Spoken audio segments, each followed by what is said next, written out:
Why the hell so many people are trying to tell me to slow down? Seems like motherfuckers should be shutting the hell up and enjoying the show. Welcome, Kelvin Kreider. How are you?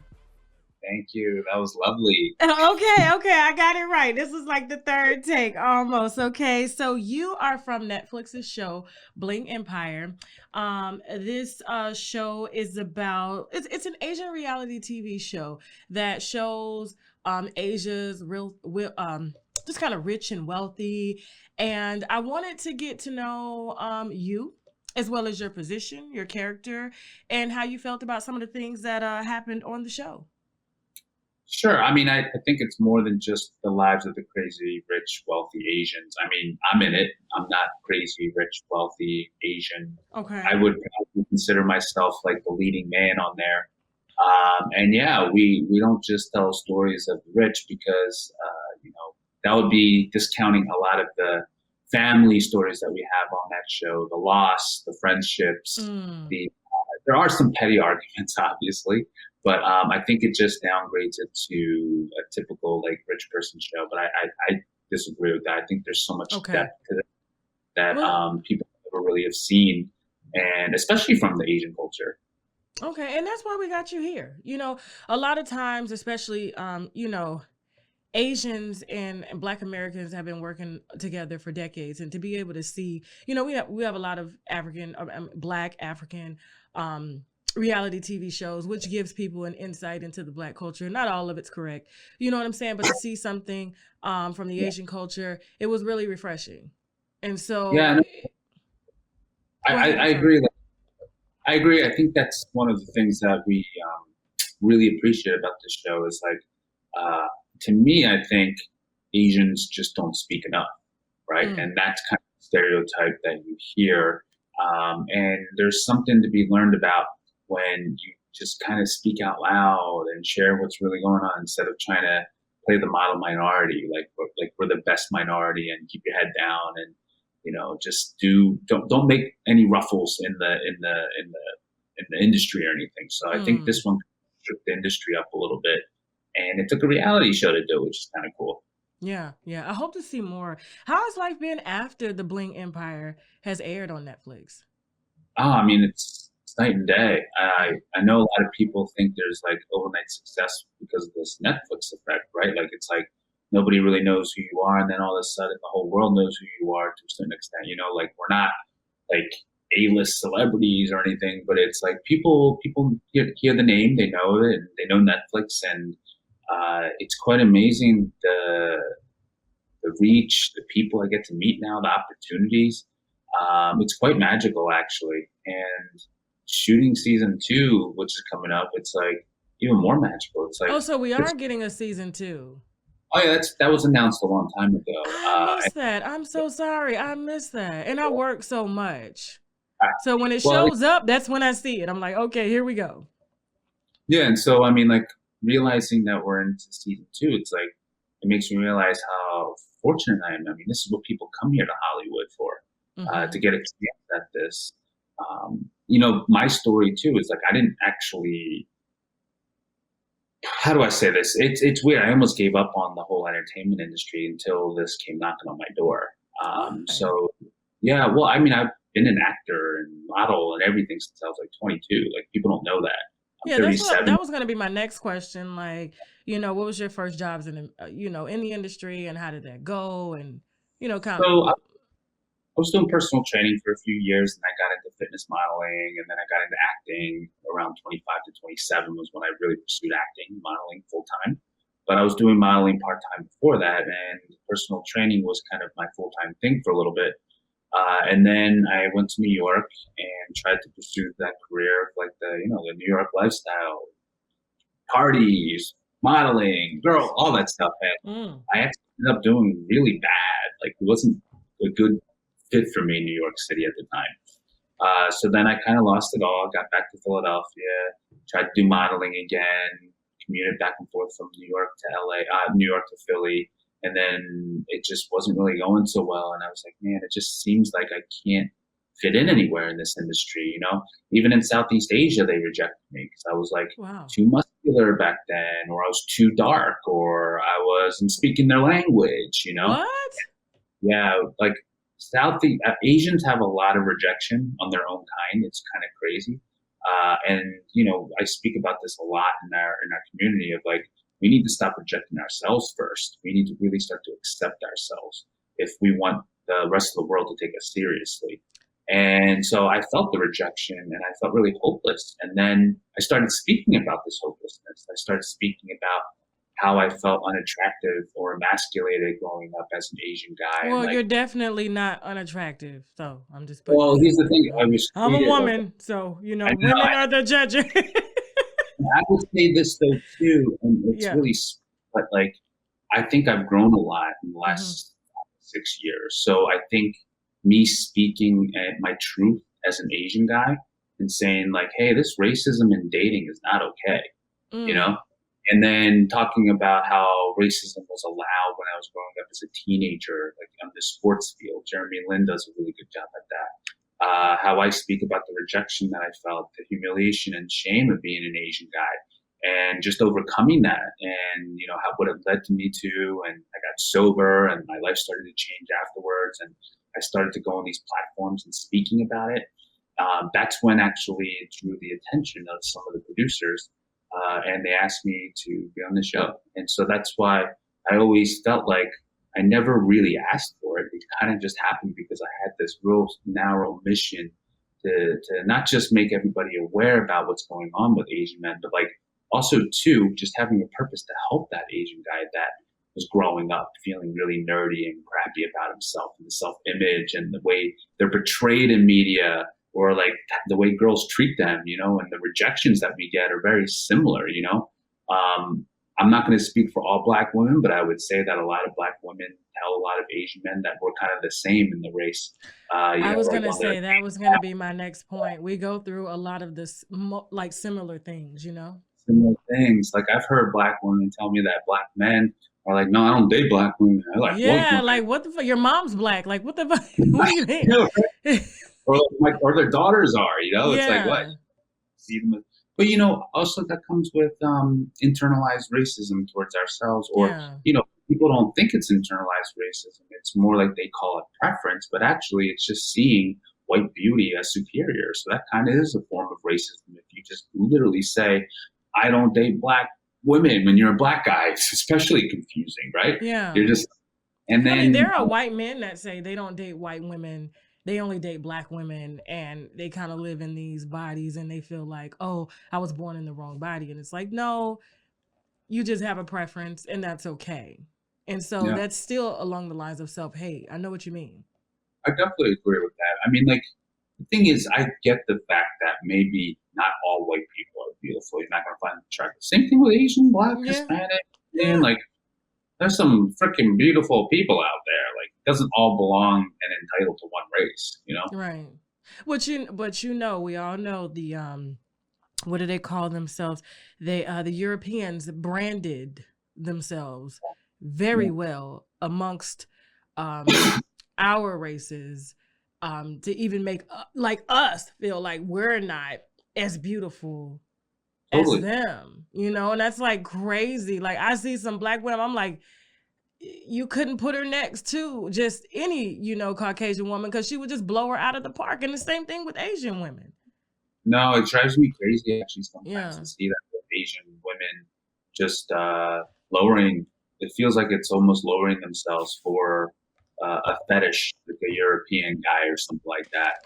And they're so outstanding, and they just are just kind of enamored by the whole like marketing that culture has given European or white men. And Mm. I think it's kind of interesting because I've always talked about this pretty openly, and like, yeah, it triggers some people. Like, it triggered me for a long time growing up too.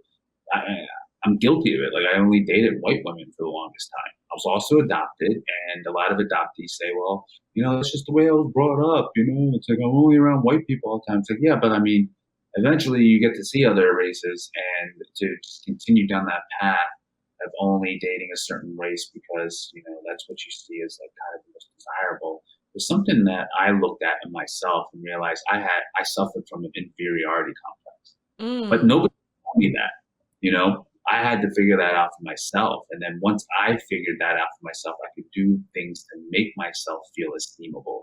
And then dating only white women was not esteemable for me. It Mm. wasn't an esteemable act. It was making me feel worse. So I think it just has to get to a point like that for people to want to change. Yeah. Um,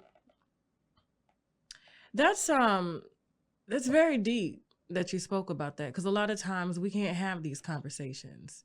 It's just No, like no. this wall up that's it's just there and you don't cross it, and we continue to make ignorant statements about one another, and to see you be so open, although you weren't necessarily raised in like Asia or Southeast Asia or China or anywhere, but um it was a reality check for you, because like, and I think identity is one thing. Like our parents play a big role in how we identify and who we are, and they place these kind of invisible boundaries on us. And so when you say, "Oh, I only dated, white women," I feel that maybe that was an identity issue. Like you're probably living in an all white community, and you're I don't know if your parents are white. Are they white? Yeah.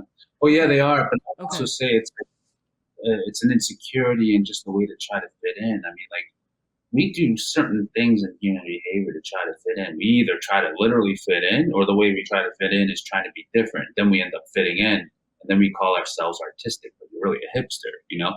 It's like the Mm, one thing I just hated to be called, which is the hipster. We're like, no, I'm my own unique self. I'm mm. different than everybody.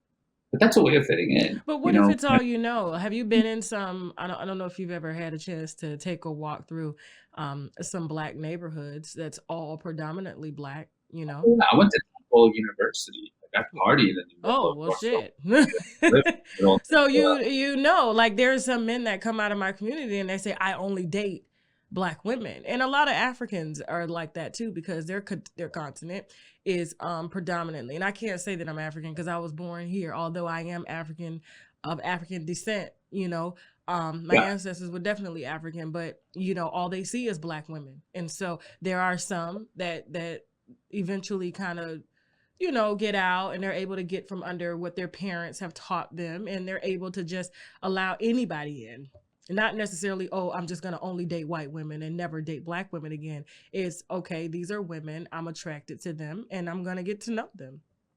I mean, that came from hardwiring, right? Like, it's like that's all I saw was beauty as being white growing up. And so Mm, if I don't see Asian men being seen as attractive or beautiful, or black women on screen being attractive and beautiful in a certain way, we as humans have a lazy system in our brains that'll just automatically go into, well, that's the way it is, you know? Because mm, once we see it a couple times, that really is just our reality. But the mm, reality is we don't know what we don't know. And so if we don't mm, see it, we don't know. And then the more we see it, actually, the more it'll challenge our knee jerk reaction and what we think our preference really is, because I'm living proof of it. I mean, I used to think there was only attractive white women for the longest mm. time. And then I started to really get out in the world, and I started to see a lot of people that actually I was attracted to, but it triggered something in me because nobody likes to be wrong. You know, everybody likes to believe that we're always right and like what we like and stuff. And it triggered me a little bit So because I you was like, don't you shit, don't you don't walked up on some chocolate women and said, "Damn." yeah, no, that's what I mean. It's like, dang, I would be, but it would be like more like, nah, I'm not into that though. You know, it's like Yeah. the thing, it challenges you, and nobody Hmm. likes to challenge Yeah. because it takes work I for mean, that, bro. I've dated a few white guys, and I was their first black girl that they've dated, and it was like something that they had to fight. Like I've Yeah. never dated a black girl before, but oh my god, like I don't know why I'm just so attracted to you, and it's just like it's all energy, it's all spirit, It's spiritual. also, So it's also like, yeah, yeah. so when people say that, it's like, yo, like, you better watch those microaggressions going around. So how did you get involved with the super rich and elite of Asia? Like, how did they link you guys together? Did they individually like cash you guys, or you didn't know each other? How did that come together? So I only know from my part where, like what I was sharing with you before, I started to speak a lot about my experience, like what we're talking about, Mm-hmm. the discrimination, not just in the industries of beauty, but also to like modeling and also too with dating. Okay. So that kind of led into bigger platforms like TEDx and Huffington Post covering those footages. And one video just went viral and got the attention of the whole Asian community right before Crazy Rich Asians released. And the producers were like, "We need this guy on the show." Mm. And they're like, "Well, I was also friends with Guy Tang. He's also in the show." And he was like, "You need to be in Okay. my music video." So then I moved out to LA. And then it was like just one thing after the next. And then I met Kelly. Then I met Kane. And then Kane. They were all friends years Okay. before. So I was the latest and newest cast member in their friend group. And so I think that's what really made the show so special. Is like we were really friends before we started filming. Like I had a good year of being with this new people in my life Mm-hmm. before we started filming. So And their so that, money has never made you like feel uncomfortable or anything like that, being that you came from humble beginnings. no, I mean, the only thing that really made me feel uncomfortable is if like people kind of force it upon me. Like, I think that's the thing. They've never forced this upon me.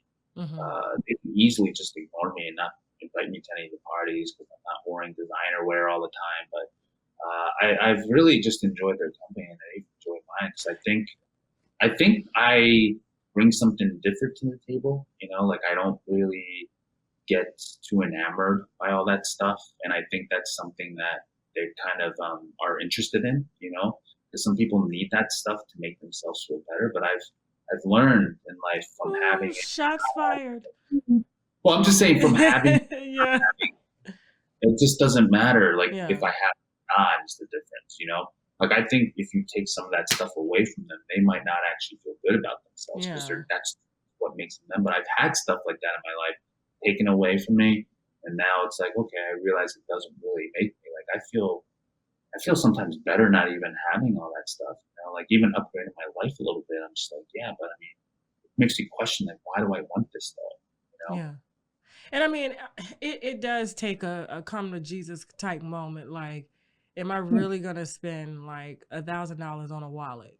You know, and I can get this same wallet for $10. That's It's why you got like, to make friends. They make those decisions for you.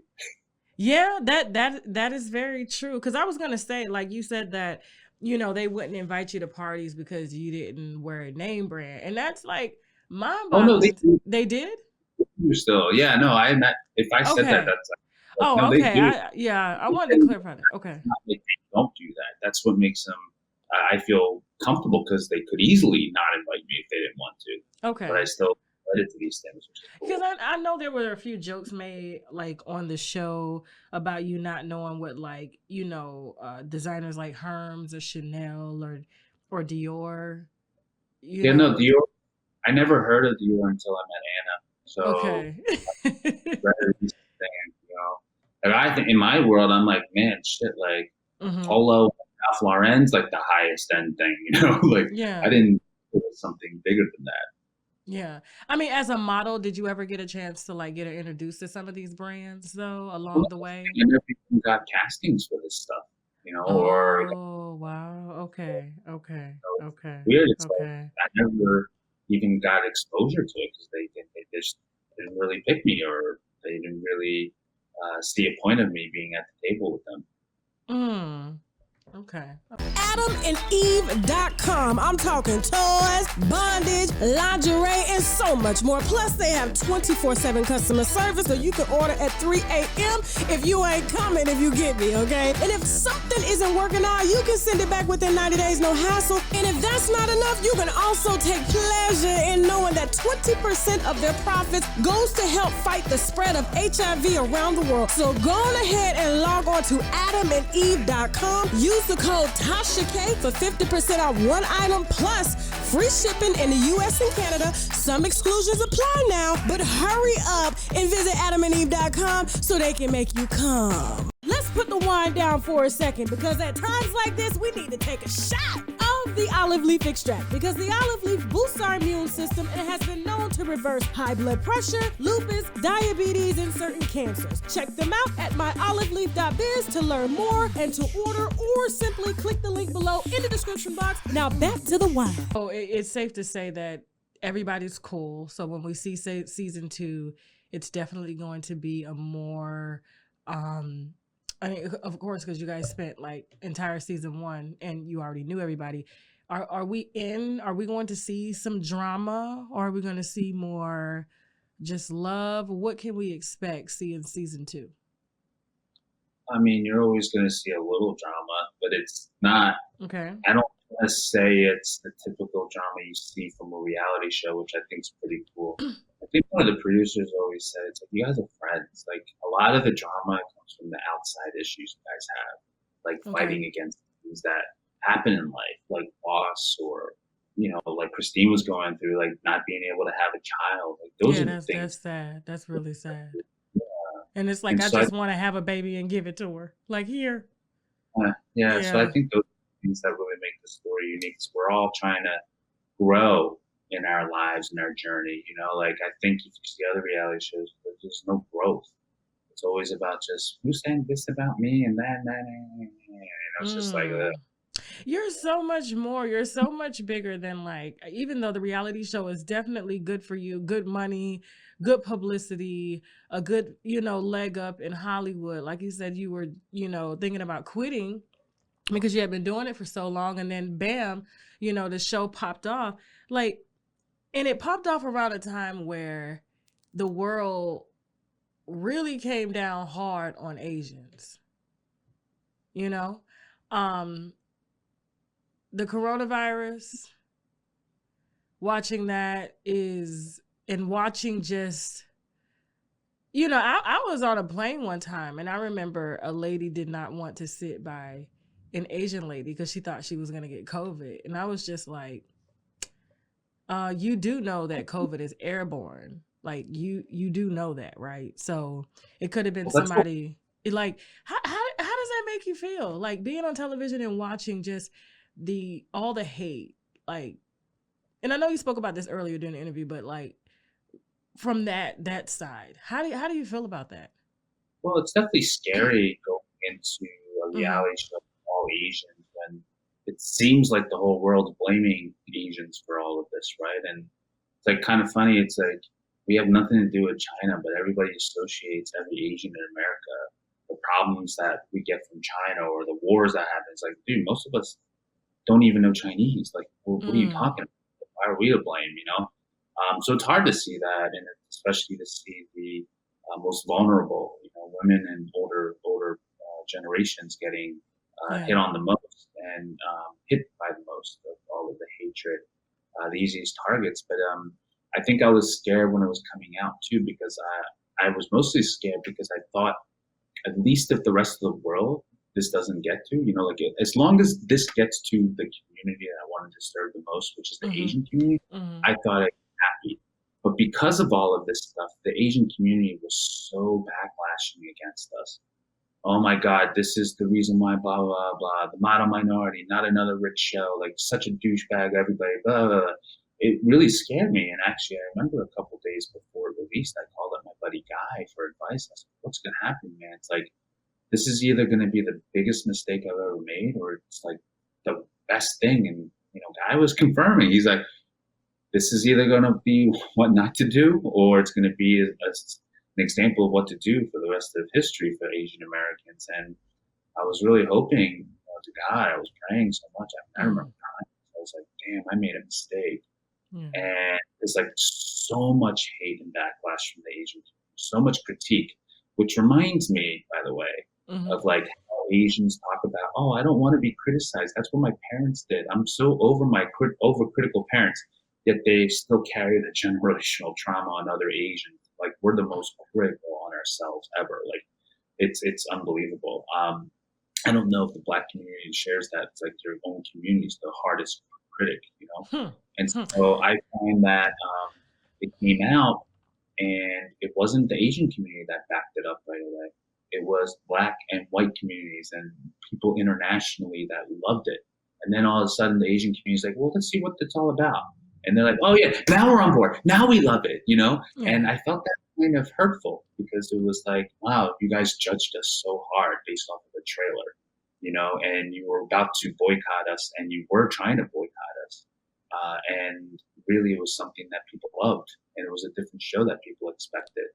And I just find it, I find that disappointing, you know, like I find that being Asian American, you're just full of disappointments in your own people, you know, and I find that I want to support and champion for us.